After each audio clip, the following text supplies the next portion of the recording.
আসসালামু আলাইকুম ভিউয়ার্স, আজকের এই ভিডিওতে আমি আপনাদের দেখাবো যে কিভাবে আপনারা কোরআন শরীফের গিলাফ বা কাভার কিভাবে কাটিং করবেন এবং কিভাবে সেলাই করবেন। আজকের এই ভিডিওতে A to Z এই বিষয়গুলো আপনাদের দেখিয়ে দিব। তো দেখুন, আমি এখানে একটি বই নিয়েছি। এই বইয়ের মাপ অনুযায়ী, অর্থাৎ এখানে সাপোজ ধরুন এটা একটা কোরআন শরীফ, এটার মধ্যে আপনি কিভাবে এইটার জন্য একটা কাভার আপনি সঠিক নিয়মে কাটিং করবেন, কাটিং করার পর সেই কাভারটি কিভাবে আপনি সেলাই করবেন এই বিষয়টা আমি দেখিয়ে দিব। তো সবার প্রথমে যে কোরআন শরীফটা রয়েছে এটার মাপ আপনাকে নিতে হবে। তো সবার প্রথমে এখান থেকে দেখুন, আমরা এখান থেকে লংটা ধরবো। এ থেকে লংটা আপনার যতটুকু লাগে সেটা আপনি নিয়ে নেবেন। এরপর এই দিক থেকে দেখুন, আপনার এই পাতিলা যেটা রয়েছে পাতিলার মাপটা নিতে হবে। তো এখানে রয়েছে আমার 7.5 ইঞ্চি, এদিকে রয়েছে আমার 10 ইঞ্চি, এবং আপনি চাইলে এটাও আপনি দেখতে পারেন সাইডটা, এখানে সাইডটা রয়েছে আমাদের 2 ইঞ্চি। তাহলে দেখুন, এই কোরআন শরীফের মাপে মূলত আমরা একটি গিলাফ বা একটি কাভার আপনাদের কাটিং করে দেখিয়ে দিব। এরপর আমরা সেলাই করব। তাহলে সবার প্রথমে এখানে আমি কাপড়টা নিয়েছি, এক কালার একটি কাপড়। তো এই কাপড়টা আমরা প্রথমে ভাঁজ যেটা রয়েছে এই ভাঁজটা আমরা প্রথমে খুলে নিব। তো এখানে ভাঁজটা আমরা প্রথমে খুলে নিলাম। তো এরপর এখান থেকে যে পার্টটা রয়েছে এই পার্টটা আমরা সম্পূর্ণটাই খুলে নিব। তো এখানে এই পার্টটা আমরা খুলে নিলাম। তাহলে ভিউয়ার্স দেখুন, এই সবার প্রথমে আমাদের এইখানে যে পাতিলাটা রয়েছে পাতিলের মাপটা আমাদের নিতে হবে। তো দেখুন এইখানে এইখানে এই যে সাইডটা রয়েছে এই সাইডটা কিন্তু আমরা মাপ দিয়েছিলাম, এখানে রয়েছে আমাদের 7 ইঞ্চি। তাহলে এখানে 7 ইঞ্চি অনুযায়ী মূলত আমাদের 7কে 3 ভাগ করতে হবে। আপনার যদি সেটা যদি 6 ইঞ্চি থাকে, যদি এই পাশটা যদি 6 ইঞ্চি থাকে, তাহলে সেটাকে আপনি করে নেবেন গুণ ভাগ। তাহলে 3 6 18, আপনার যত ইঞ্চি থাকবে সেটাকে 3টা গুণ করবেন। তো 3টা গুণ করার পর এই দিক থেকে আপনাকে এই মাপটা নিতে হবে। এখানে নিব আমরা 21 ইঞ্চি। তাহলে এখানে 21 ইঞ্চিতে একটা মার্ক করে নিই আমরা। তো এখানে 21 ইঞ্চি আমরা এখানে একটা মার্ক আমরা করে নিলাম। তাহলে 21 ইঞ্চি আমরা এখানে প্রথমে এই মার্কটা আমরা করে নিতে হবে আমাদের। তো এইখানে যে আপনি 21 ইঞ্চি নিলেন, এটাকে মূলত আমাদের এই দিক থেকেও লম্বা দিক থেকেও কিন্তু আমাদের 21 ইঞ্চি করে নিতে হবে। তাহলে এটাও আমরা এখানে ধরবো। দেখুন এখানে ধরে আমরা এই দিক থেকেও 21 ইঞ্চি নিয়ে নেব। তাহলে এটা 21 ইঞ্চি করে নেই। এই দিক থেকেও আমাদের 21 ইঞ্চি করতে হবে।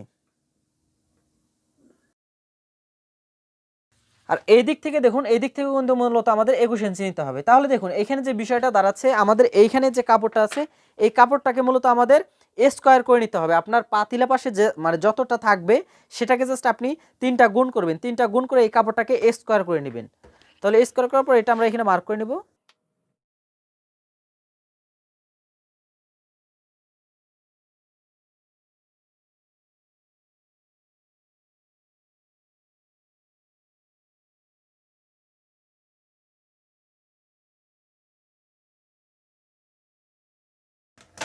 তাহলে ভিউয়ার্স দেখুন, এখানে কিন্তু এই কাপড়টাকে আমরা মূলত স্কোয়ার করে নিলাম। তাহলে এই কাপড়টা আমরা ডাবল ভাঁজ করেও কাটতে পারি, বা এখানে যে মাপটা দিয়েছি এই মার্ক অনুযায়ী আমরা কাটতে পারি। তাহলে এটা আমরা এখান থেকে কাটিং করে নেব স্কোয়ার ভাবে।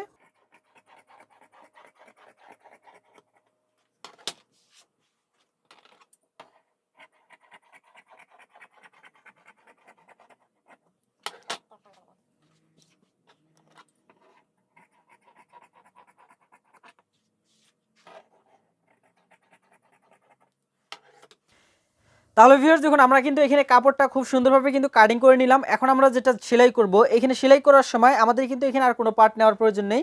তো সেলাই করার সময় আমরা এইখানে এই দেখুন এই পার্টটা এইভাবে আমরা ধরবো। সাইড দিয়ে সেলাই দেওয়ার পর এই সাইডটা এইদিকে ধরবো, এবং এই সাইডটা আমরা এই দিক থেকে এইদিকে নিয়ে আসবো।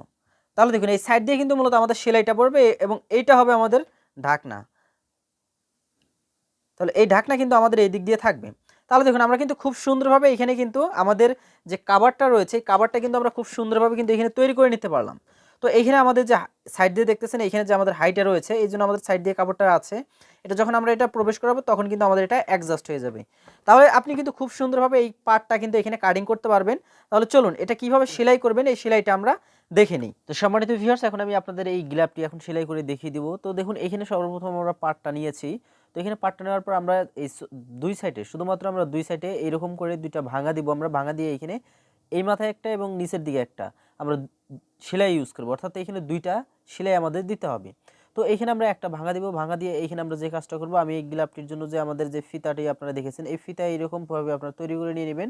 তো আমি এখানে আমার পরিমাণ মতো একটা ফিতা তৈরি করে নিয়ে আমি এটা একসাথে এখান থেকে অ্যাটাচ করে নিব। তো এইখানে একটা ভাঁজ দেওয়ার পর এখানে ডাবল ভাঁজ দিয়ে আমি ফিতাটা এখানে অ্যাডজাস্টমেন্ট করে নিব। তো দেখুন এটা কিন্তু আপনি চাইলে পরবর্তীতেও লাগাতে পারেন। তো আমি এটা একদম একদম ফিটিং করে আমি এটাকে লাগিয়ে নিচ্ছি। আপনি চাইলে এটা পরেও লাগাতে পারেন। তো এরপর এই সাইড দিয়ে আমরা এই সেলাইটা দিয়ে নিব। তো এখানে ভাঙাটা অবশ্যই আপনাদের দুইটা ভাঙা, এখানে মূলত আমাদের দুইটা ভাঙাই দিতে হবে দুই সাইডে। তো এরপর আমরা এই সাইড দিয়ে আরেকটা সেলাই দিব। তো এই দুইটা ভাঙার দুইটা সেলাই আপনারা করে নেবেন। তো এইখানে একটু অবশ্যই বাঁধ দিয়ে নেবেন।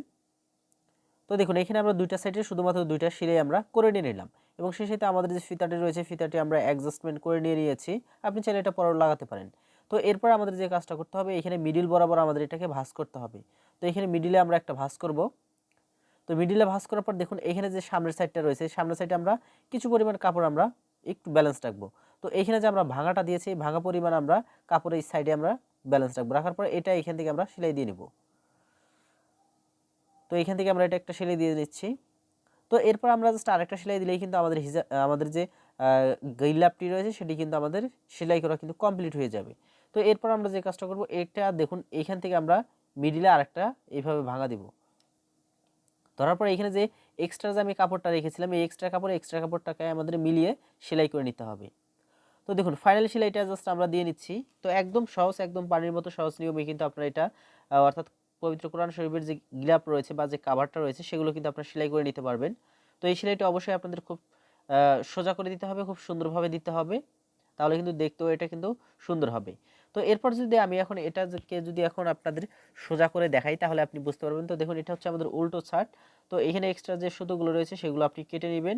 এরপর এটাকে আমি জাস্ট আপনাদের মানে সোজা দিকে যদি আমি করে দেখাই তাহলে আপনি বুঝতে পারবেন। তো এইখানে জাস্ট আমি এটাকে সোজা করে নিচ্ছি। তো ভিউয়ার্স দেখুন এটা কিন্তু সোজা সাইড। তো আমি যদি এখন আপনাদের এইখানে যে পবিত্র কোরআন শরীফ বা এখানে যদি বইটা আমি যদি আপনাদের প্রবেশ করিয়ে দেখাই তাহলে বুঝতে পারবেন। তো দেখুন একদম ফিটিং ভাবে কিন্তু মেজারমেন্টগুলো নেওয়ার ফলে কিন্তু আমাদের যে গিলাপটি রয়েছে গিলাপটি কিন্তু আমাদের অ্যাডজাস্টমেন্ট বা একদম ফিটিং ভাবে কিন্তু হয়ে গিয়েছে। তো আপনি জাস্ট কাটিং এর সময় মেজারমেন্টগুলো একটু দেখে শুনে নিলেই কিন্তু আপনার হয়ে যাবে। তো সম্মানিত ভিউয়ার্স দেখুন আমি কিন্তু খুব সহজে আজকের এই ভিডিওতে দেখিয়ে দিলাম যে কিভাবে নতুনরা একদম সহজভাবে কোরআন শরীফের গিলাপ বা কাভারগুলো কিভাবে কাটিং করবেন এবং কাটিং করার পর কিভাবে সেলাই করবেন, এই বিষয়টা কিন্তু আজকের এই ভিডিওর মাধ্যমে আপনাদের দেখিয়ে দিলাম। তো ভিডিওটি কেমন লেগেছে অবশ্যই কমেন্ট করে জানাবেন। আর যারা আমাদের চ্যানেলে নতুন রয়েছেন অবশ্যই চ্যানেলটি সাবস্ক্রাইব করে সাথে থাকবেন। দেখা হচ্ছে নতুন ভিডিওতে।